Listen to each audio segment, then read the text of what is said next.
దేవుని నామంలో మీ అందరికీ వందనాలు. ఈరోజు మనము నిర్గమాకాండము 10వ అధ్యాయంలో మొదటి భాగాన్ని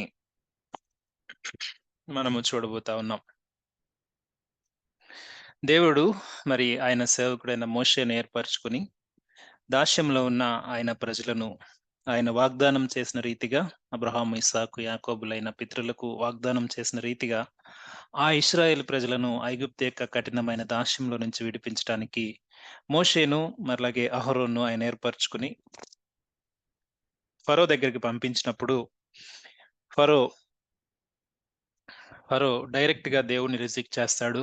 అలాగే మోషే అహరోనులను రిజెక్ట్ చేసి హేళనగా మాట్లాడి పంపించిన సందర్భము. అయితే ఆ సమయంలో వారి యొక్క దాస్యమును ఇంకా కఠినతరం చేసి వారినింకను ఇశ్రాయేల్ ప్రజలను శ్రమ పెడుతున్న ఆ సందర్భంలో దేవుడు మరలా ఆ యొక్క 6వ అధ్యాయంలో మోషేతో మాట్లాడి, మరలా వెళ్లి దేవుడు ఏదైతే ఆయన యొక్క ప్లాన్ ఉందో ఆ ప్లాన్ చెప్పమని పంపించినప్పుడు మోషే అదే రీతిగా వెళ్లి మాట్లాడినప్పుడు 7వ అధ్యాయంలో మనం చూస్తాం. ఫరో నీ మాట వినడు. అయినప్పటికీ నా యొక్క బాహుబలము చేత గొప్ప అద్భుతములను, మహత్కార్యములను ఐగుప్తు ప్రాంతంలో నేను జరిగించి, నా జనులైన ఇశ్రాయేలు ప్రజలను నేను బయటికి తీసుకువెళ్తాను. ఆ సమయంలో ఐగుప్తీయులు నేనే దేవుడనని వారు తెలుసుకుంటారు. ఇది దేవుని యొక్క ప్లాన్. సో, ఆయన యొక్క ప్రణాళికలో ఎదురాడుతున్న ఆ యొక్క ఫరోతో లేకుంటే దేవుని యొక్క మాటకు లోబడనొల్లని ఒక గొప్ప రాజు, ఒక భయంకరమైన రాజు ఆ సమయంలో ఆ యొక్క రాజును ఎట్టి రీతిగా దేవుడు ఆయన ఆహ్, హ్యాండిల్ చేస్తా ఉన్నాడో, లేకుంటే డీల్ చేస్తా ఉన్నాడో ఒక్కొక్క అద్భుతంలో లేకుంటే ఒక్కొక్క తెగుల్లో, ఒక్కొక్క సూచక్రియలో మనము చూస్తూ వస్తా ఉన్నాం. ఇప్పటి వరకు దేవుడు దాదాపు 7 తెగుళ్ళు ఐగుప్తు ప్రాంతం మీద అనుమతించాడు. ఈరోజు మనం చూడబోతున్న భాగంలో 8వ తెగులు దేవుడు అనుమతించింది మనము చూడబోతా ఉన్నాం. ఈ 8వ తెగులు 7వ తెగులు ముందే దేవుడు భయంకరమైన హెచ్చరిక మోషేతో దేవుడు మాట్లాడించాడు. ఎంత భయంకరమైన హెచ్చరిక అంటే, ఫరో నువ్వింకా బతికున్నావంటే నేను ఈ పాటికి నాశనం చేసుంటే ఐగుప్తు ప్రాంతం మిగిలుండేది కాదు. నేనింకా నా యొక్క ఉగ్రతను నీ మీద చూపించట్లేదు గనుక నువ్వు బ్రతికున్నావు. నేనింకా నిన్ను చంపి ఉండలేదు గనుక బ్రతికి ఉన్నావని దేవుడు ప్రత్యక్షంగా 7వ తెగులు అనుమతించక ముందు మాట్లాడిన ఫరో హృదయము అదే రీతిగా కఠినంగా ఉంది. భయంకరమైన వడగండ్లు, ఉరుములు, ఐగుప్తు దేశం మొదలైన దగ్గర నుంచి అంత గొప్ప అంత గొప్ప వడగండ్లు గాని, అంత గొప్ప మెరుపులు గాని వారు చూడలేదు. బహుశా ఒక్కొక్కరు బ్రతికున్నా గాని చనిపోయినంత భయంతో ఆ సమయంలో దేవుడు అంత ఉగ్రతను కుమ్మరించాడు. దేవుడు హెచ్చరించాడు. చాలా తీవ్రంగా హెచ్చరించాడు. అయినప్పటికీ వినలేదు. ఆ తీవ్రంగా హెచ్చరించిన తరువాత నష్ట నివారణ కోసం కూడా దేవుడు హెచ్చరించాడు. అయినా చాలా మంది వినలేదు. సో, విన్నవారు భద్రం చేసుకున్నారు కొంతమంది. ఆ వడగండ్ల బారి నుంచి వారి పశువులను, వారి పనివారిని లేకుంటే వారికి సంబంధించింది కొంతమంది భద్రం చేసుకున్నారు. ఇంకా వినకుండా మొండిగా వెళ్ళిన వారు అలాగే చచ్చిపోయారు. సో, దేవుడు ఆయన ఉగ్రత రాకముందు మరి పదే పదే ఆయన సేవకుల ద్వారా, ఆయన వాక్యం ద్వారా ఎప్పుడూ హెచ్చరిస్తూనే ఉంటాడు. సో, అయినప్పటికీ లక్ష్యపెట్టని వారు ఆనాడు వడగళ్ళ బారిన పడి చనిపోయినట్లుగానే ఒకనాడు ఆ యొక్క ఉగ్రత భయంకరంగా దేవుడు కుమ్మరించబోతా ఉన్నాడు. అయితే ఈ వడగండ్లు ఈ ఈ యొక్క భయంకరమైన ఉత్పాతం ఎదురైన సందర్భంలో ఫరో అంటాడు, "అయ్యా! నేను పాపం చేశాను. యెహోవాను వేడుకొనండి. త్వరగా ఈ యొక్క ఉరుములు ఆగిపోయేలాగా నువ్వు ప్రార్థన చెయ్యి" అని ఫరో మోషేతో మాట్లాడినప్పుడు నిజమే ఫరో మాట్లాడిన మాటలన్నీ కూడా నోటితో మాట్లాడుతూ ఉన్నాడు. తను పాపినని చెప్తూ ఉన్నాడు. కానీ తన హృదయంలో నుంచి ఆ పశ్చాత్తాపం రావట్లేదు. కేవలం పైన అంటే పాపము యొక్క ఉగ్రతను లేకుంటే పాపం యొక్క పరిణామాలను తప్పించుకోవడానికి లేకుంటే తప్పు యొక్క పరిణామాలు కొంతమంది మనము చేసిన తప్పులకు ప్రతిఫలంగా కర్మ ఫలితం అంటారు గదా! సో, ఆ విధంగానే ఆలోచిస్తూ ఉన్నాడు గానీ, తన యొక్క ఊహలోనే, తన యొక్క ఆలోచనలోనే పాపమున్నది. ఆ యొక్క ఉనికిని నేను తీసివేసుకోవాలని మాత్రం ఫరో ఆలోచించట్లేదు.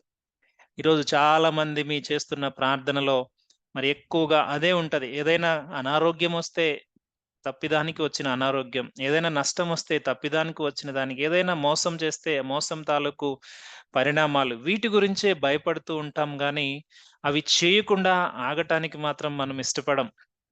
దేవుడెప్పుడు కూడా మనము చేసే పాపాన్నే ఖండిస్తాడు గానీ, పాపిని ఎప్పుడు ఖండించడు. ఎంత ఘోర పాపినైనా దేవుడు క్షమిస్తాడు గానీ, చిన్న పాపాన్ని కూడా దేవుడు సహించడు. ఆజ్ఞ అతిక్రమమే పాపము. కానీ దేవుడు ఎంత ఘోర పాపినైనా అవకాశం ఇస్తాడు. ఎంత, ఎంత ఈ ప్రపంచంలో ఎవ్వరూ తనని ప్రేమించలేకపోయినా దేవుడు తనని ప్రేమిస్తాడు. కానీ దేవుడు కోరుకునేది ఒకటే, ఇక నువ్వు పాపము చేయకు. ఇక నువ్వు పాపము చేయకు. దేవుడు అదొక్కటే కోరుకుంటాడు. ఏ వ్యక్తికైనా దేవుడు ఎన్ని సార్లు పాపముతో ఆయన దగ్గరికి వచ్చినా ఆయన చెప్పే మాట అదే. ఇక నువ్వు పాపము చేయకు. నీ పాపము నేను క్షమించి ఉన్నాను. ఇక నువ్వు పాపము చేయకు. సో, దేవుడు అంత గొప్ప దేవుడు అన్ని గొప్ప అవకాశాలు ఫరోకిస్తూ ఉన్నా, కేవలం మాటలతోనే తను పశ్చాత్తాపపడిన సందర్భము. ఎందుకంటే, ఎప్పుడైతే వడగళ్ళు ఆగిపోయాయో గత సెషన్‌లో మనం చూసామో, వెంటనే ఫరో సేవకులు ఫరో పాపము చేస్తూనే వచ్చారు. దాని అర్థం ఏమిటి? దాని అర్థం ఏమిటంటే, వారి హృదయాలను కఠినపరుచుకుంటూనే ఉన్నారు. దేవుడు దేవుడు వారి ముందు చూపిస్తున్న ఆ యొక్క ఉగ్రతలు వచ్చినప్పుడు ఒకలా స్పందిస్తా ఉన్నారు. ఉగ్రత తగ్గిపోయిన తర్వాత ఒకలా స్పందిస్తా ఉన్నారు. పాపము చేయుచూనే వస్తూ ఉన్న ఆ యొక్క ఫరో సేవకులతో దేవుడు మరలా చెప్తూ ఉన్న మాటలు, ఆ 8వ తెగులు అనుమతించక ముందు ఇంకా తీవ్రంగా దేవుడు హెచ్చరిస్తూనే ఉన్నాడు. ఎందుకంటే ఐగుప్తు దేశంలో ఆల్మోస్ట్ వారు నాశనానికి వెళ్ళిపోయిన పరిస్థితి. ఒక్కొక్క తెగులు ద్వారా ఆ దేశంలో ఉన్న ఆర్థిక వ్యవస్థ మొత్తం చిన్నాభిన్నమైపోయి, ఒక సంపన్న దేశంగా ఉన్న ఆ దేశము చెప్పాలి అంటే ఒక పేద దేశంగా మారిపోతున్న ఆ పరిస్థితి. అయినప్పటికీ తన యొక్క గర్వము, తన యొక్క హృదయ కఠినపరుచుకునే ఆ యొక్క స్వభావం నుంచి తను బయటకి రావట్లేదు. తను ఎందుకు, ఎందుకు నేను పోనివ్వాలి? ఎందుకు ఈ ప్రజలను నా యొక్క గ్రిప్‌లో నుంచి నేను పోనివ్వాలి? వీరెప్పుడు నా గ్రిప్‌లోనే ఉండాలి. ఆహ్, ఆ యొక్క అహంకార ధోరణితో ఉన్న ఆ ఫరో యొక్క హృదయాన్ని దేవుడు ఇంకా కఠినపరుస్తూనే ఉన్నాడు. ఈరోజు ఆ ఎనిమిదవ తెగులు ద్వారా రప్పించక ముందు మరొకసారి ఫరోతో మాట్లాడుతున్న మాటలు మనము చూస్తాం. 10వ అధ్యాయము మొదటి 6 వచనాలు గనుక మనం చూసినట్లయితే, కాగా యెహోవా మోషేతో ఫరో యొద్దకు వెళ్ళుము, నేను యెహోవానని మీరు తెలుసుకొనున్నట్లు నేను చేయు సూచక క్రియలను ఐగుప్తీయుల ఎదుట కనపరుచుటకు నేను వారి ఎడల జరిగించిన వాటిని వారి ఎదుట కలగజేసిన సూచక్రియలను నీవు నీ కుమారునికిని, నీ కుమారుని కుమారునికి ప్రచురము చేయునట్లు నేను అతని హృదయము, అతని సేవకుల హృదయములను కఠినపరచుతుననెను. కాబట్టి మోషే అహరోన్లు ఫరో యొద్దకు వెళ్లి అతన్ని చూసి ఇలాగు చెప్పిరి, హెబ్రీల దేవుడగు యెహోవా సెలవిచ్చినదేమనగా, నీవు ఎన్నాళ్ల వరకు నాకు లొంగకయుందువు?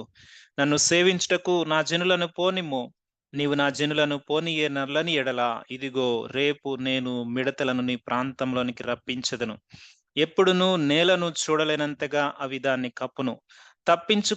తప్పించుకొనిన శేషమును, అనగా వడగండ్ల దెబ్బను తప్పించుకొని మిగిలిన దాన్ని అవి తినివేయును. పొలములో మొలిచిన ప్రతి చెట్టును తినును. మరియు అవి నీ ఇండ్లలోనూ, నీ సేవకులందరి ఇండ్లలోనూ, ఐగుప్తీయులందరి ఇండ్లలోనూ నిండిపోవును. నీ పితరులు గాని, నీ పితామహులు గాని ఈ దేశంలో నుండిన నాట నుండి నేటి వరకు అట్టి వాటిని చూడలేదని చెప్పి ఫరో ఎదుట నుండి బయలు వెళ్ళెను. కఠిన ఆత్ములైన ఫరో యొక్క సేవకులతో దేవుడు మాట్లాడుతూ ఉన్నాడు. అవకాశాల తర్వాత అవకాశాలు ఇస్తూ ఉన్నాడు. ఎన్ని అవకాశాలు దేవుడు మరి ఇస్తా ఉన్నాడో, మరి ఫరోతోనూ ఆయన సేవకులతో మాట్లాడుతున్న ప్రతి మాటలో మనము చూస్తా ఉన్నాం. దేవుడు అంటా ఉన్నాడు, నేనే యెహోవానని వారు తెలుసుకున్నట్లు. 7వ అధ్యాయంలో దేవుడు ఏదైతే చెప్పాడో అదే ప్రణాళిక ఐగుప్తీయులందరూ యెహోవాయే దేవుడని తెలుసుకున్నట్లు. ఆయన గొప్ప కార్యాలు, అద్భుతాలు, సూచక్రియలు అక్కడ జరిగిస్తూ ఉన్నాడు. దేవుడు అంటూ ఉన్నాడు, ఫరో హృదయము కఠినపరిచేది నేను.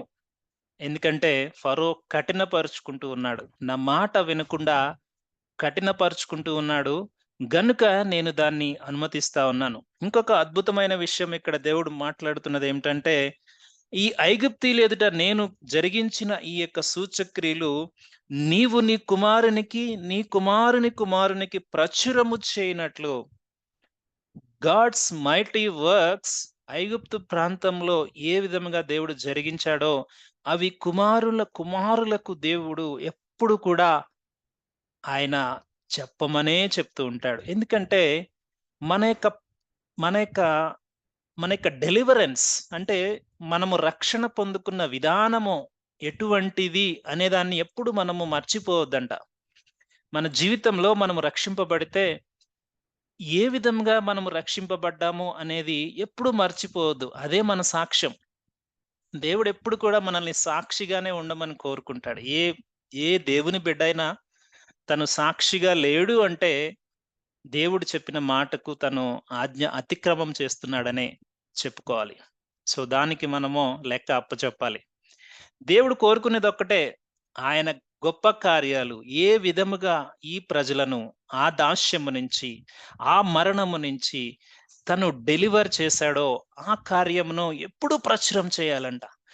మనం కావాలంటే తర్వాత దేవుడు మాట్లాడిన మాటల్లో ఈ నిర్గమము నుంచి ఇశ్రాయేలు కనాను వెళ్ళిన తర్వాత, కనాను వెళ్ళిన రాజుల పరిపాలన తర్వాత ఎప్పుడూ కూడా దేవుడు ఈ ఐగుప్తులో నుంచి వచ్చిన డెలివరెన్స్ అనగా ఈ విడుదలను ఎప్పుడూ వారికి జ్ఞాపకం చేస్తూనే ఉంటాడు. ఎందుకంటే this is the utmost highest ఆహ్, హైయెస్ట్ గిఫ్ట్ అన్నమాట అది. ఆ డెలివరెన్స్ అనేది దేవుడు ఇశ్రాయేలు ప్రజలకు ఇచ్చింది. అది ఎప్పటికీ గుర్తుపెట్టుకోవాల్సిందే. ఈరోజు ఆత్మీయంగా మన జీవితాల్లో కూడా ఈ లోకం నుంచి రావటం అనేది that is the highest gift మనం పొందుకున్నాం. ఈ లోకంలో ఏదైనా గొప్ప విశిష్టమైనది ఏదైనా ఉందంటే అది కేవలం రక్షణ మాత్రమే. దాన్ని మనం ఎప్పుడు గుర్తుపెట్టుకోవాలి. దేవా, అటువంటి పరిస్థితుల్లో ఆ బంధకము నుంచి నేను రాలేని, నేను జయించలేని నా పాపమును నేను మరి విమోచించుకోలేని నా జీవితాన్ని నువ్వు విడుదలనిచ్చావు. నా స్థానంలో నీవున్నావు. నా రక్షణ యొక్క విలువ నీ ప్రాణం విలువంత. నేనెప్పుడు దాన్ని జ్ఞాపకం చేసుకోవాలి. నా తరతరములకు, నా బిడ్డల తరతరములకు నేను దాన్ని సాక్ష్య రూపంలో పంచుకోవాలి. దేవుడు కోరుకునేది ఇదే. దేవుడు అందుకే చెప్తూ ఉన్నాడు. ఎందుకు నేను ఫరో హృదయమును కఠినపరుస్తూ ఉన్నానంటే, ఈ కార్యములన్నీ, ఈ సూచక్రియలన్నీ, ఈ అద్భుతములన్నీ ఎట్టి రీతిగా దేవుడు నా పితరులను ఐగుప్తు ప్రాంతం నుంచి విడిపించాడు. దేవుడు విడిపించకపోతే ఆ గొప్ప రాజైన ఫరో చేతిలో నుంచి మేము బయటికి వచ్చేవారం కాదు. దేవుడు విడిపించకపోతే ఆ బలమైన సాతాను యొక్క కబంధ హస్తంలో నుంచి నేను బయటికి వచ్చేవాడిని కాదు. దేవుడు కలగజేసుకోకపోతే ఆ రాజు యొక్క సైన్యము ముందు, ఆ రాజు యొక్క పరాక్రమం ముందు నేను బయటికి వచ్చేవాడిని కాదు. ఆ దాస్యంలోనే తరతరాలు నన్ను అక్కడే పెట్టేవాడు. ఈరోజు ఇట్టి గొప్ప సాక్ష్యాన్ని మన జీవితాల్లో ఆయన చూపించాలని ఎప్పుడు కూడా ఆయన బిడ్డలుగా మనల్ని ఈ లోకంలో ఉండాలని ఇష్టపడతాడు. ఈ సాక్ష్యాన్ని మనం పంచుకోకపోతే నిజంగా నిజంగా ఒక మాట చెప్పాలేంటంటే మనము చాలా కోల్పోతున్నట్టే. చేయాల్సిన దాన్ని చేయకుండా అనవసరమైన దాన్ని చేస్తున్నట్టే. మన సాక్ష్యాలు ఎప్పుడు కూడా సంఘాల్లోనే చెప్తాం. బయట చెప్పడానికి కష్టమైపోతది మనకి. కానీ దేవుడు చెప్తూ ఉన్నాడు, అన్యజనులకు మిమ్మల్ని వెలుగుగా నేను నియమించాను. అనేకమైన జనులకు మిమ్మల్ని సాక్షులుగా నేను పంపిస్తా ఉన్నాను అని దేవుడు మాట్లాడుతూ ఉన్నాడు. అయితే దేవుడు చెప్తూ ఉన్నాడు, ఈ సూచక్రియలు నేను కంటిన్యూ చేస్తాను. దేవుడు చెప్పాడు కదా! నేనే దేవుడినని వారు తెలుసుకోవాలి. అలాగే మీ బిడల జీవితాల్లో దేవుడు ఏ రీతిగా మిమ్మల్ని విడిపించాడో మీరు చెప్పాలి. ఒకటేమో ఐగుప్తీయులు తెలుసుకుంటారు. రెండవది మాత్రం మీరెప్పుడు సాక్షులుగా ఉండాలి. సో దేవుడు మాట్లాడుతున్న మాటలు మనము చూస్తా ఉన్నాం. అయితే దేవుడు చెప్తూ ఉన్న మాటలు మనము ఆలోచన చేస్తూ ఉన్నాం. ఫరో తన హృదయాన్ని కఠినపరుచుకుంటున్న విషయాన్ని మనం చూస్తూనే ఉన్నాం. అయితే దేవుడు ఒక మాట అంటా ఉన్నాడు 3వ వచనంలో, కాబట్టి మోషే అహరోనులు ఫరో యొద్దకు వెళ్లి అతన్ని చూసి ఇలాగు చెప్పిరి, హెబ్రీల దేవుడగు యెహోవా సెలవిచ్చినదేమనగా, నీవు ఎన్నాళ్ల వరకు నాకు లొంగనొల్లకయుందువు? How long you will rebel against me అని దేవుడు అడుగుతా ఉన్నాడు ఫరోని. ఎంతకాలం నువ్వు లొంగకుండా ఉంటావు ఫరో? ఎంతకాలం నువ్వు గర్వంతో నా మాటను వినకుండా ఇలాగే ఉంటావు. ఎంత కాలము నీ యొక్క అధికారాన్ని చూసి నువ్వు గర్వపడతావు. ఎంత కాలము నువ్వు అహంకారంతో ఉంటావు. ఎంత కాలం నీ స్టేటస్‌ని బట్టి నువ్వు ఇలా ఉంటావు. ఎంత కాలము అని దేవుడు how long you will refuse అని దేవుడు అడుగుతా ఉన్నాడు. నిజంగా దేవుడు ఫరోతో మాట్లాడుతున్న మాటలు మనము చూస్తే మనకి వచ్చే మొదటి ఆలోచన ఏమిటంటే, ఇటువంటి వ్యక్తికి కూడా దేవుడు ఇన్ని అవకాశాలిచ్చి ప్రశ్నిస్తాడా? ఒకసారి తెగులు అనుమతించాడు. తెగులు అనుమతించగానే నేను తప్పు చేశాను. నా కొరకు వేడుకొనండి అంటే వేడుకున్నారు. వేడుకున్న తర్వాత తెగులు సమాప్తం. తెగులు ఆగిపోయింది. మరలా హృదయాన్ని కఠినపరుచుకుంటూ ఉన్నాడు. ఎన్ని సార్లు దేవుడు కౌంట్ చేస్తూ ఉన్నాడు. మేబీ, మేబీ ఇక్కడ మనం చూస్తా ఉంటే కొన్ని తెగుళ్ళు సీక్వెన్స్‌లో మనం చూస్తున్నాం. 1, 2, 3, 4, 5, 6 అలా చూస్తా ఉన్నాం గానీ, మేబీ తన యొక్క హృదయము ఎన్ని సార్లు ఆలోచించిందో, ఎందుకు నేను పంపించాలి? ఎందుకు నేను ఈ విధంగా చేయాలి? కేవలం తెగులు వచ్చినప్పుడు ఒక ప్రతిస్పందన అయితే, తన యొక్క ఇష్టం ఎలా ఉండిందంటే, దేవునికి వ్యతిరేకంగా. ఒక మనిషి దేవునికి వ్యతిరేకంగా నిలవబడితే ఎంతకాలం, ఎంతకాలం నిలవబడగలడు? ఎంతకాలం నిలవబడగలడు? ఆలోచన చేస్తే దేవుడు మాట్లాడుతున్నది ఒక చిన్న వ్యక్తితో కాదు. ఒక గొప్ప దేశానికి రాజుతో మాట్లాడుతా ఉన్నాడు. రాజులను, అధికారులను సైతం వారి యొక్క గర్వమును అణిచి అధములను చేసే దేవుడు ఫరోతో మాట్లాడుతూ ఉన్నాడు. నిజమే గదా! ఎంతకాలం, హౌ లాంగ్, హౌ లాంగ్ ఎంతకాలం నువ్వు ఆపుతావు ఫరో? ఇంతకు ముందే 9వ అధ్యాయంలో మాట్లాడతాడు. నా ప్రజలను ఎంతకాలం నువ్వు నిర్బంధిస్తావు? ఇక్కడ డైరెక్ట్‌గా ఫరోనే అడుగుతూ ఉన్నాడు. ఎంతకాలం నాకు వ్యతిరేకంగా ఎదురాడుతావు? దేవుడు ఎదురాడే వారికి దినమెల్లా ఆయన చేతులు చాపుతూనే ఇదే ప్రశ్న వేస్తాడు. దినమెల్లా నా చేతులు చాపి నేను అడుగుతా ఉన్నాను. ఎంతకాలం నన్ను ఎదురాడతారు? How long? నా మాట వినకుండా ఎంతకాలం దూరమైపోతారు? దేవుడు అంటాడు కదా! బుద్ధి చెప్పేవాడిని నిరాకరిస్తే ఏమైపోతారో? ఏమైపోతారో? నిజంగా ఫరో జీవితం మన ముందు ప్రత్యక్షంగా ఎందుకు చూపిస్తూ ఉన్నాడంటే, ఒక రాజు యొక్క ప్రవర్తన మన ముందు పెట్టి, మన హృదయాలను సరిచేసుకోవాలని దేవుడు మాట్లాడుతూనే ఉన్నాడు. దేవుడు ఈ విషయం ఎప్పుడు కూడా రక్షణ గురించి ఆయన ప్రజలను హెచ్చరిస్తూనే ఉన్నాడు. ఆయన పరిచర్య ముగించి, మరి ఆ కల్వరి శిలువ యాత్రకు వెళ్ళకముందు ఆ యెరూషలేము ప్రాంతాన్ని చూసి, ఓ యెరూషలేమా, ఓ యెరూషలేమా, ప్రవక్తలను కొట్టుదానా, ప్రవక్తలను చంపుదానా, ఎంతకాలము మీరు వల్లక ఉంటారు? ఎంతకాలము నా మాట వినకుండా ఉంటారు అని దేవుడు ఏడ్చినట్లుగా అక్కడ మనం చూస్తాం. దేవుడు ఏడ్చిన సందర్భం మనం చూస్తాం. ఎందుకంటే, ఎంతకాలం నేను మిమ్మల్ని కోడి తన రెక్కల కింద పిల్లల్ని దాచుకోవాలని ఎలా ఆశపడతదో, అలా నేను ప్రయత్నిస్తూనే ఉన్నాను. కానీ మీరు లొంగనొల్లని వారై ఉన్నారు. మాట విననొల్లని వారై ఉన్నారు. How long? దేవుడు అక్కడ కూడా బాధపడుతుందేంటంటే, హౌ లాంగ్? ఎంత సమయం నేను ఎదురు చూడాలి? ఎంత సమయం నేను ఎదురు చూడాలి? ఎన్ని అవకాశాలు నేనివ్వాలి? ఎందుకంటే, దేవుడు ఆయన బాధపడుతున్న దానికి, దేవుడు మాట్లాడుతున్నాడంటే, దాని వెనక ఎంతో బలమైన కారణం ఉంటుంది. ఎందుకంటే, ఒక మనిషి రక్షణ లేకుండా చనిపోతే, ఒక మనిషి సృష్టికర్త యొక్క మాటకు ఎదురాడితే, సృష్టికర్తనే విస్మరిస్తే ఏమవుతాడో ఫరో జీవితాన్ని మనం చూస్తా ఉన్నాం. ఏమవుతాడో ధనవంతుడిని మనం చూస్తా ఉన్నాం. ఏమవుతాడో నరకంలో నుంచి మాట్లాడుతున్న ఆ ధనవంతుడిని మనం చూస్తా ఉన్నాం. ఎంత కాలమో నీకు అవకాశం ఇవ్వాలి?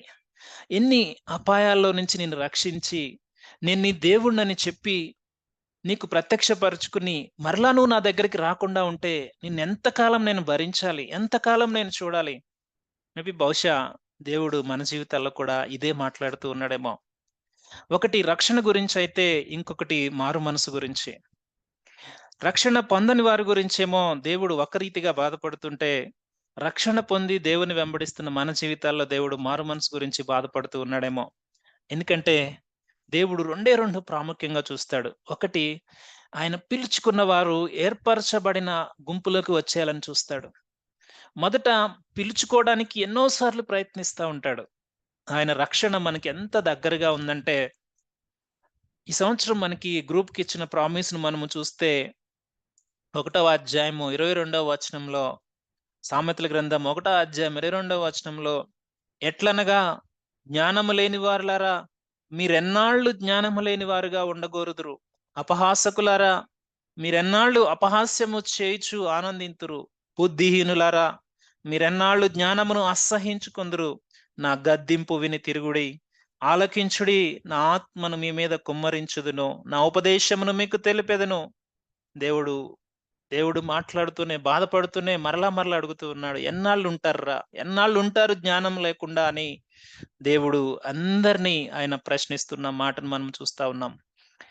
జ్ఞానము జ్ఞానమయున్న దేవుడు, మార్గము సత్యమయున్న దేవుడు. ఆయన హృదయం ఒక్కటే. ఆ జ్ఞానం తెలుసుకోవాలని, దేవుని వెంబడించాలని. ఆ రోజు ఫరోతో మాట్లాడుతున్న మాట, ఈరోజు దేవునికి దూరంగా ఉన్న వాళ్ళతో మాట్లాడుతూ ఉన్నాడు. ఏంటంటే, రక్షణకు ఎన్నాళ్ళు మీరు దూరంగా ఉంటారు? ఎన్నాళ్ళు గర్వంతో తిరుగుతారు? ఎన్నాళ్ళు బలాన్ని చూసుకుని, ఎన్నాళ్ళు ఆరోగ్యాన్ని చూసుకుని, ఎన్నాళ్ళు గర్వాన్ని, ధనమును చూసుకుని, ఎన్నాళ్ళు ఈ లోకంలో స్థితిగతులను చూసుకుని దేవునికి దూరంగా ఉంటారు. రండి, నా దగ్గరికి రండి. మీ మీద నా ఆత్మను కుమ్మరించెదను. నా ఉపదేశం మీకు తెలిపెదను. దేవుడు అప్పటికి, ఎప్పటికి ఆయన దినమంతా చేతులు చాచి ఇదే మాట మాట్లాడుతా ఉన్నాడు. లొంగనొల్లని ప్రజల వైపు, ఎదురాడే ప్రజల వైపు దేవుడు అవకాశాలు ఎన్నిస్తాడంటే చెప్పలేం, లెక్క పెట్టలేం. రక్షణ గురించి ఇస్తాడు. మారు మనసు గురించి ఇస్తాడు. ఎవరమైతే ఆయన వైపు తిరుగుతామో, ఎవరమైతే తగ్గించుకుని ఆయన వైపు చూస్తామో, దేవుడు వారినే ఇష్టపడతాడు. ఎవడు దీనుడై నా మాట విని వణుకుచూ ఉండనో, నేను వాడి హృదయంలో ఉంటాను అని దేవుడు మాట్లాడుతూ ఉన్నాడు. ఆయన మాట విని ఎవడైతే వణుకుతాడో, ఆయన దగ్గరికి వచ్చి ఆయన ఉండడానికి ఇష్టపడతాడు. ఒకటి ఉన్నత స్థలముల్లో ఉంటాడు. రెండవది దీనుని హృదయంలో దేవుడు ఉంటాడు. దేవుడు గర్వము అనే ప్రాంతంలో దేవుడు ఉండటానికి ఇష్టపడడు. లేదా గర్వముతో ఉన్నవారిని దేవుడు అధములను చేసే దేవుడు. ఆ గర్వముతో ఆ లూసిఫర్ అణుగు ఒక విధమైన దేవుని కంటే నేను గొప్పవాడినని ఊహించుకుంటున్న ఆ లూసిఫర్‌ని దేవుడు ఆయన సన్నిధి నుంచి వెళ్ళగొట్టాడు. ఈరోజు గర్వముతో దేవుని మాట వినకుండా మరి చెప్పాలి అంటే ఈ 1వ అధ్యాయం తర్వాత మనము చూస్తే దేవుడంటాడు, నేనెన్ని సార్లు నేను పిలువగా మీరు వినకపోతిరి. నా చెయ్యి చాపగా ఎవరినూ లక్ష్య పెట్టకపోయిరి. నేను చెప్పిన బోధ ఏమియు మీరు వినక త్రోసివేసితిరి. నేను గద్దింపగా లోబడకపోతిరి. కాబట్టి మీకు అపాయము కలుగునప్పుడు నేను నవ్వుదును.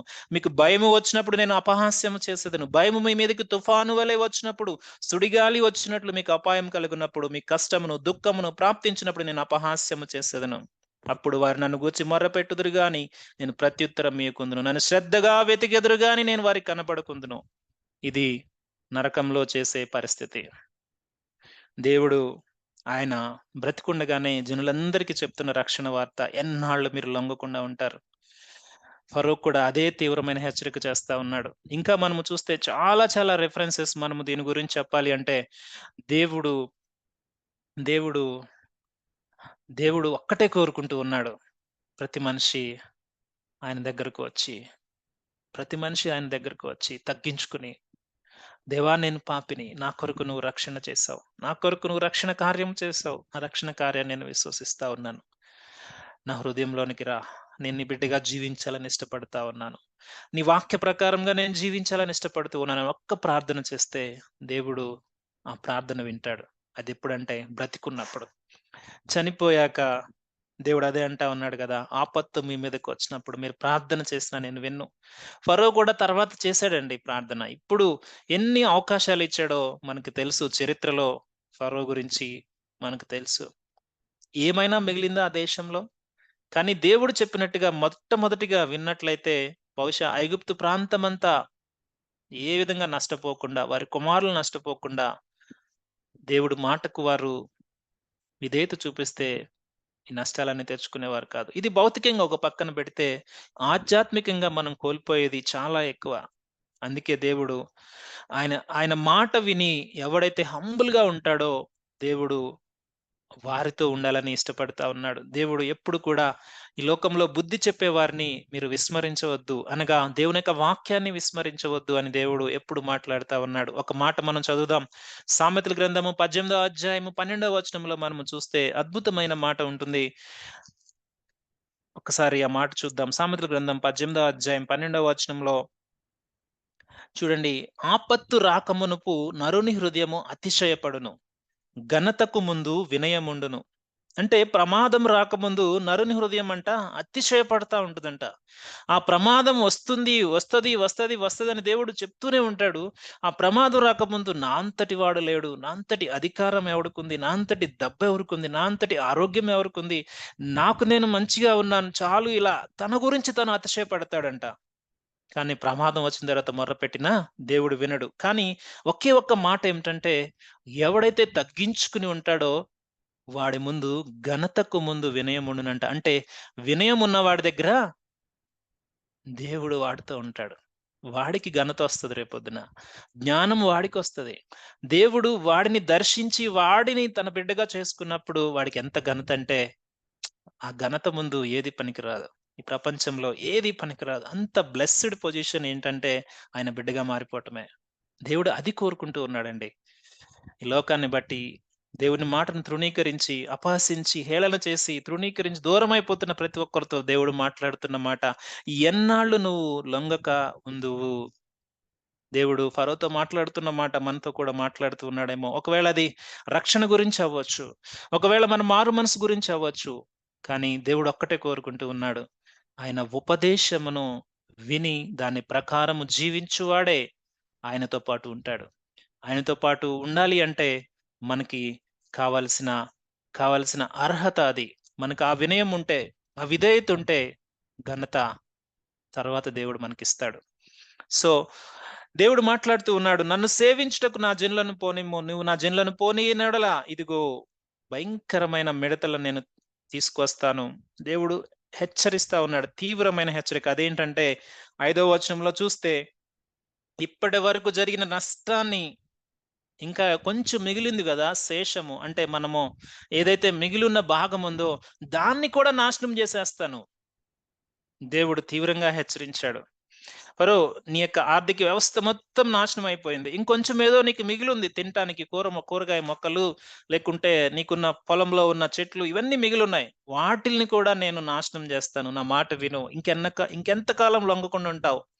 ఇంకెంత కాలం వేషధారణగా జీవిస్తావు? ఇంకెంత కాలం ప్రాబ్లమ్ వచ్చినప్పుడే సరెండర్ అవుతావు. ప్రాబ్లమ్ లేనప్పుడు దూరమైపోతావు. నా మాట విను అని దేవుడు స్పష్టంగా మాట్లాడాడు. తర్వాత ఏమంటూ ఉన్నాడు తెలుసా? నీ తండ్రులు గాని, నీ తాతలు గాని, నీ తాత ముత్తాతలు గాని చూడని భయంకరమైన ఆపద నీ మీదకి నేను తీసుకొస్తా ఉన్నాను. ఈ మాటలు చెప్తూ ఉన్నప్పుడన్నా తనలో కలవరములు కలగలేదేమో! దేవుడంటా ఉన్నాడు, ఈ దేశము పుట్టినప్పుడు నీ తాత ముత్తాతలు ఎవరైతే నువ్వు చూస్తా ఉన్నావో, వాళ్ళల సమయంలో కలగని ఆపద నీ మీదకొస్తూ ఉన్నప్పుడు ఆలోచించాలి కదా! ఆలోచించం. మన యొక్క మనసు యొక్క గర్వము అపవాదికి అప్పచెప్పినప్పుడు, మన సొంత చిత్తానికి అప్పచెప్పినప్పుడు పరిణామాలు ఈ విధంగానే జరుగుతాయి. ఎవ్వడు చూడలేనంతగా, ఎవ్వడు చూడలేనంతగా ఈ ఈ ప్రాంతమంతా ఇది కప్పివేస్తది అని ఆమె చెప్పినప్పుడు ఫరో సేవకులంటా ఉన్నారు. అప్పటి వరకు వారి హృదయాలు ఫరోతో పాటు కఠినపరుచుకుంటూ ఉన్నా, వారి హృదయాలు కొంచెం కలవరమొచ్చి వారేమంటూ ఉన్నారంటే, ఎన్నాళ్ళు ఈ మనిషి మనకి ఉరిగా ఉంటాడు? ఎన్నాళ్ళు మనకి ఈ మనిషి మనల్ని నాశనం చేస్తూ ఉన్నాడు. ఒక్కసారి ఆ మనిషి మాట వినొచ్చు కదా! పంపించేసేయి వీళ్ళందరిని అని చెప్పేసి వాళ్ళు మాట్లాడుతా ఉన్నారు. 7వ వచనంలో మనం చూస్తే, అప్పుడు ఫరో సేవకులు అతన్ని చూసి, ఎన్నాళ్ళ వరకు వీడు మనకు ఉరిగా ఉండును? తమ దేవుడైన యెహోవాను సేవించుటకు ఈ మనుషులను పోనిమ్ము. ఐగుప్తు దేశం నశించినదని నీకింకనూ తెలియదా? ఫరో యొక్క ఆ గవర్నింగ్ బాడీ లేకుంటే తన యొక్క మినిస్టర్స్ కౌన్సిల్ మొత్తం ఒక్కసారిగా ఆలోచన చేసి ఉంటారు. ఇంకేముందయ్యా? ఏమీ లేదు. మన దేశమంతా నాశనం అయిపోయింది. ఎన్నాళ్ళు మనం ఈ నష్టాన్ని భరిస్తాం? ఇంక పంపించేసేయ్. రాజుగారి దగ్గర మొరపెట్టుకుంటా ఉన్నారు. రాజుదే అధికారం గదా ఆ రోజుల్లో. కానీ వీళ్ళందరూ రిక్వెస్ట్ చేస్తా ఉన్నారు ఫరో సేవకులు. చూస్తున్నావు గదా! ఇంత నాశనం జరుగుతా ఉంది. ఇంకెంతకాలం మాట ఇనకుండా ఉంటావు. పంపించేసేయ్ వీళ్ళని అని స్పష్టంగా చెప్పినప్పటికి కూడా ఫరో ఏమంటా ఉన్నాడో చూసారా? ఫరో ఏమంటా ఉన్నాడో చూసారా? వారి మాట విన్నట్టు వింటూనే చెప్తున్న మాటలు మనం చూస్తాం. మోషే, అహరోనులు ఫరో యొద్దకు మరలా రప్పింపబడగా, మరలా వారిని పిలిచాడు. వారిని పిలిచి మాట్లాడుతున్న మాటేమిటంటే, అతడు మీరు వెళ్లి మీ దేవుడైన యెహోవాను సేవించుడి. అందుకు ఎవరెవరు వెళ్ళుదురు?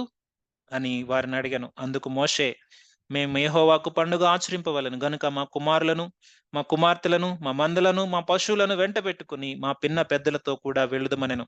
అందుకతడు యెహోవా మీకు తోడయుండునా? నేను మిమ్మును మీ పిల్లలను పోనిచ్చెదనా? ఇదిగో మీరు దురాలోచన గలవారు. పురుషులైన మీరు మాత్రమే వెళ్లి యెహోవాను సేవించుడి. మీరు కోరినది అదే గదా! అని వారితో అనగా ఫరో సముఖం నుండి వారు వెళ్ళగొట్టబడిరి.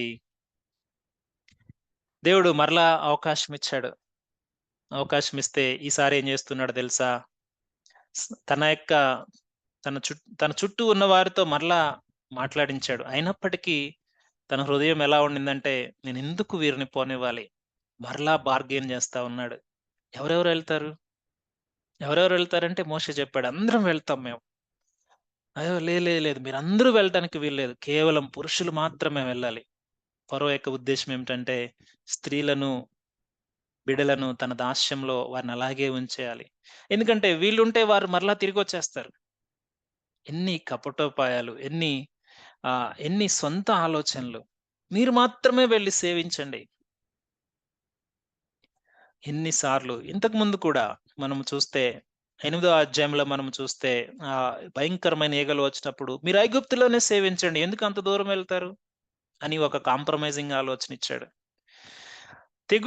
తెగులు తగ్గిపోయినప్పుడల్లా తెగులొచ్చినప్పుడల్లా మీరు వెంటనే వెళ్ళిపోతారు అని చెప్తాడు. అగత్యముగా వెళ్ళిపోతారు. వెంటనే వెళ్ళిపోతారని చెప్తాడు. కానీ తెగులు తగ్గగానే మీరు ఆగిపోతారని చెప్తాడు. సో, తను అంటే ఒక విధంగా చెప్పాలి అంటే ఈ బార్గెనింగ్ తను మోషేతో మాత్రమే కాదు, దేవునితో కూడా చేస్తా ఉన్నాడు. కానీ దేవుడు, మోషే ఇద్దరు కూడా దీన్ని రిజెక్ట్ చేస్తూ ఉన్నారనే విషయాన్ని మనం గమనించాలి. మనం చాలా సార్లు చేసే బార్గెనింగ్ ఎలా ఉంటుందంటే, మన సమస్య తగ్గిపోగానే లేకుంటే సమస్య వస్తదని తెలిసినప్పుడు మన యొక్క సబ్మిషన్ కూడా ఆఫ్‌గా ఉంటది. దేవా! ఈ కష్టం నాకు తెచ్చావు గదా! ఈ కష్టం రాకుండా చేస్తే నేను ఈ కొంత సమయం నీకిస్తాను. మిగిలిందంతా నేను ఉంచుకుంటాను. ఈ కొంత సమయం నీకిస్తాను అని మనము చాలా తెలివిగా ప్రార్థన చేస్తాం దేవుని దగ్గర. మొక్కుబడులంటాం గదా! చాలా సార్లు మనం అయ్యే చేస్తాం. దేవా! ఈ సమస్య తగ్గిపోతే నేను ఈ విధంగా ప్రార్థన చేస్తాను. నేను ఈ విధంగా నీ కొరకు నేను పని చేస్తాను. లేకుంటే ఇంకేదైనా మన అది మనం ఎవరికి వాళ్ళం ఊహించుకోవచ్చు. కానీ సమస్య తగ్గిపోగానే ఆ బార్గెనింగ్ ఎలా ఉంటుందంటే మరలా, మరలా దాన్ని మర్చిపోతాం. కమిట్మెంట్ ఇస్తాం, మర్చిపోతాం. ఇక్కడ ఫరో కూడా తెలివిగా మాట్లాడుతా ఉన్నాడు. తన యొక్క సొంత ఆలోచన నెరవేర్చుకోవడానికి దేవునికి, దేవునికి ఇలా బార్గెనింగ్ చేసేవాళ్ళు అస్సలు ఇష్టముండదు. దేవా! నువ్వు నాకిదిస్తే నేనిది చేస్తా. నువ్వు నాకు ఆ విధంగా బ్లెస్ చేస్తే ఈ విధంగా చేస్తా. చాలా మంది నాకు గుర్తొస్తారు. నన్ను ఆ విధంగా చేస్తే నేను ఈ విధంగా చేస్తాను దేవా! నాకు ఈ ఉద్యోగం ఇవ్వు నేను బాగా పని చేస్తా. నాకు ఈ పొజిషన్ ఇవ్వు నేను బాగా పని చేస్తా. నాకు ప్రమోషన్ ఇవ్వు నేను బాగా పని చేస్తాను. ఏమి చెయ్యం. మన దాంట్లో మనం బిజీ అయిపోతాం. సబ్మిషన్ అనేది కంప్లీట్‌గా దేవుడు కోరుకుంటాడు. అందుకే దేవుడు అబ్రహాము అంత గొప్ప విశ్వాసంలో ఉన్న అబ్రహామును ఒక్కటే కోరుకున్నాడు. నీ ఒక్కగానొక్క ఏకైక కుమారుడు అంటే అబ్రహాము యొక్క ప్రపంచం మొత్తం అదే. ఆ ప్రపంచాన్ని దేవుడు కోరుతున్నాడు. దేవుడు కోరేది మన జీవితాల్లో ఒక్కటే. అదేంటో తెలుసా? మన ప్రపంచం మొత్తం. God wants only one thing that is everything. ఎప్పుడైతే మన ప్రపంచాన్ని దేవా! నా ప్రపంచమే నీ ప్రపంచమని ఆయన చేతుల్లో పెట్టగలుగుతామో అప్పుడు, అప్పుడు, అప్పుడు మన యొక్క సబ్మిషన్ కంప్లీట్‌గా ఉంటది.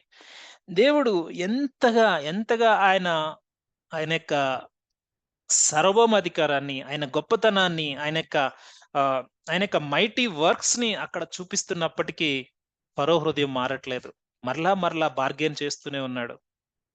ఈ బార్గెయిన్ ధోరణిలో ఈరోజు చాలా మంది మనం ఉన్నామనేది గుర్తుపెట్టుకోవాలి. ఏదైనా దేవుడు మనకేదో అప్పున్నట్టు, "దేవా నువ్వు నాకది ఇచ్చేసేయి. నేను నీకిదిస్తా." అది కూడా ఎంతవరకు కొంత సమయమే. తర్వాత మరలా మర్చిపోతాం. మరలా మర్చిపోతాం. ఇక్కడ ఫరో చేస్తున్న బార్గెనింగ్ కూడా అలాగే ఉంటది. ఇక్కడ బార్గెయిన్ చేస్తాడు మరలా మర్చిపోతాడు.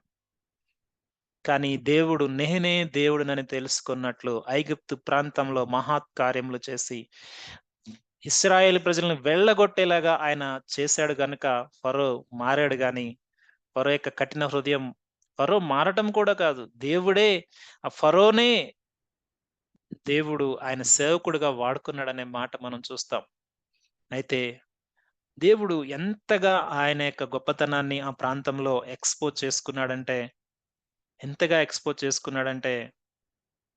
ఎంతగా ఎక్స్‌పోజ్ చేసుకున్నాడో మనం ఒక్కొక్క తెగులు మనం చూస్తా ఉంటే మనకు అర్థమైపోతది. మొట్టమొదటిగా ఏమన్నాడు ఫరో? యెహోవా ఎవడు అని మాట్లాడుతా ఉన్నాడు. ఎందుకంటే ఫరో తెలుసుకుంటూ ఉన్నాడు. ఒక్కొక్క తెగులు ద్వారా ఆయన యొక్క గొప్పతనాన్ని ఆయనే దేవుడని తెలుసుకుంటా ఉన్నాడు. అయినప్పటికీ ఫుల్ సరెండర్ అవ్వలేకపోతా ఉన్నాడు. సో, ఇది మనకెప్పుడు ఒక పాఠంగా ఉండాలి. ఫరో యొక్క జీవితం మనకెప్పుడు ఒక పాఠంగా ఉండాలి. ఒక్కొక్క తెగులు ద్వారా దేవుడు ఆయన సార్వభౌమ అధికారాన్ని చూపిస్తున్నప్పుడు, ఆ కంప్లీట్ సబ్మిషన్, సరెండరింగ్ అనేది ఫరో జీవితంలో రావట్లేదు. మన జీవితంలో కూడా ఒక్కొక్క సమస్య దేవుడు అనుమతించినప్పుడు కేవలం మొక్కుబడుల జీవితంలాగా, బార్గెయిన్ చేస్తున్న జీవితాల్లాగా ఉండిపోతా ఉన్నాయి. సో, ఒక మాట చెప్పి నేను ముగిస్తాను. దేవుడు ఒక్కొక్క తెగులు ద్వారా ఆయన అధికారం ఏమిటో చూపిస్తూ ఉన్నాడు.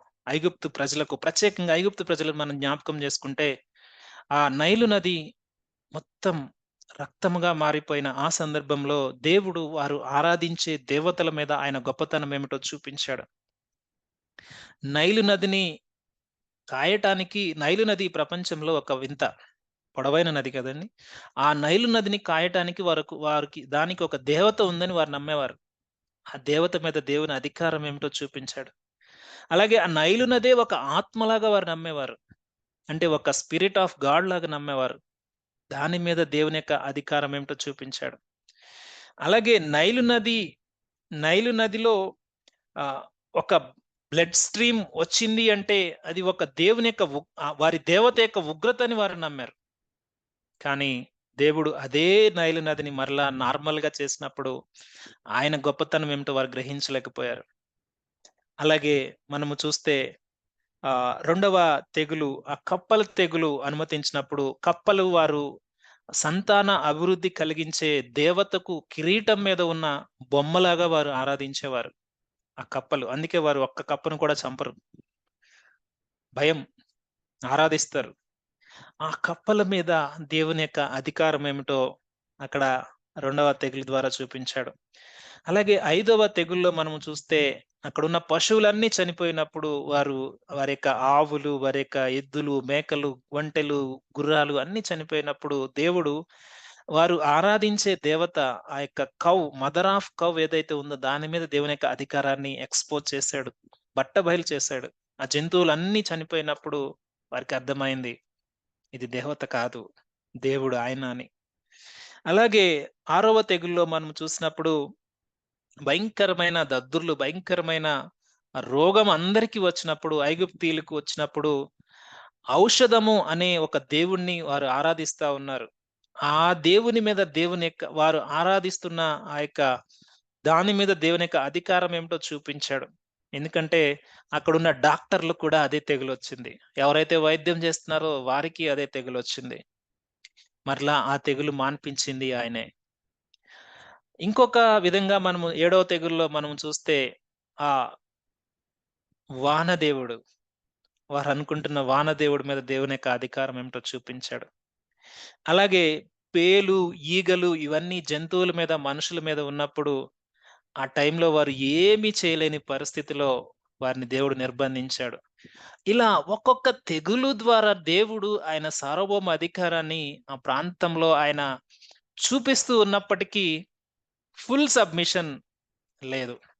ఎందుకు ఈ మాట మనము ఆలోచన చేస్తూ ఉన్నామంటే, దేవుడు అంత గొప్ప దేవుడని మన జీవితాల్లో అనేక మార్లు ఆయన బయలుపరుస్తూనే ఉన్నప్పటికీ, మన సబ్మిషన్ ఎలా ఉంటుందంటే, ప్రతి సమయంలో కూడా దేవా నాకిచ్చేస్తావా? నేను ఆ పని జేస్తాను. నాకు అనారోగ్యం తగ్గిపోతే ఈ పని జేస్తాను. నేను నేను చాలా తీర్మానాలు మనం జేస్తాం. చాలా తీర్మానాలు ఫెయిల్ అవుతాం. ఫరో కూడా అంతే. పోనిస్తానంటాడు. మరలా ఇక్కడ బార్గెయిన్ జేస్తా ఉన్నాడు. ఏం బార్గెయిన్ జేస్తా ఉన్నాడు? మీరొక్కళ్ళే వెళ్ళండి. నేను మిమ్మల్ని పోనిస్తానా? దేవుడు మీకు తోడై ఉంటాడా? యెహోవా మీకు తోడై ఉంటాడా? అని చెప్పి వాళ్ళని వెళ్ళగొట్టాడు. చూడండి దేవుడు ఆయన హెచ్చరించాడు మొట్టమొదటిగా, ఎంతకాలం లొంగనొల్లకుంటావు? ఇలా భయంకరమైన తెగులొస్తదని చెప్పాడు. ఆ మాట వినలేదు. సేవకుల ద్వారా హెచ్చరించాడు.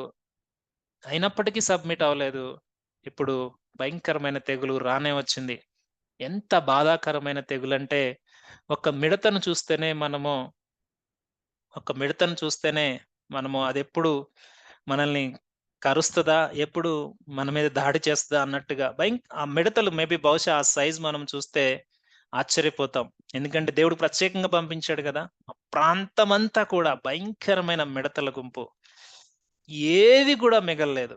నిజంగా మిడతలను దేవుడు ఆయన వాక్యంలో చెప్తున్నాడేంటంటే, యెహోవా సైన్యముగా మిడతల దండును మనం చూస్తాం. హబక్కూకు గ్రంథంలో గాని, ప్రవక్తల గ్రంథంలో గాని. సో, దేవుడు అట్టి రీతిగా తెగులు అనుమతించాడు. ఉన్న ఆ యొక్క ఏదైతే పచ్చగా కనిపిస్తా ఉందో, అది కూడా లేకుండా మొత్తం కరువు ప్రాంతముగా మిగిలిపోయిన పరిస్థితిలోనికి ఐగుప్తు ప్రాంతము వచ్చిందనేది మనం చూస్తా ఉన్నాం. సో, దేవుడు కోరుకుంటున్నది మన జీవితాల్లో కంప్లీట్ సరెండరింగ్. అది లేకుండా హార్టెడ్‌తో నడిస్తే నడిస్తే దేవుడు ఆ ఆరాధనను ఆయన అంగీకరించడు అని మనము చూస్తా ఉన్నాం. ఫరో జీవితాన్ని ఫరోతో దేవుడు మాట్లాడుతున్న మాటలను, ఫరో యొక్క స్పందనలు, ఫరో యొక్క ఆహ్, బిహేవియర్‌ని ఒక్కసారి మనం ఆలోచన చేస్తే నిజంగా మన లైఫ్‌లో కూడా దేవుడు ఇట్లాగే మనతో మాట్లాడతాడేమో!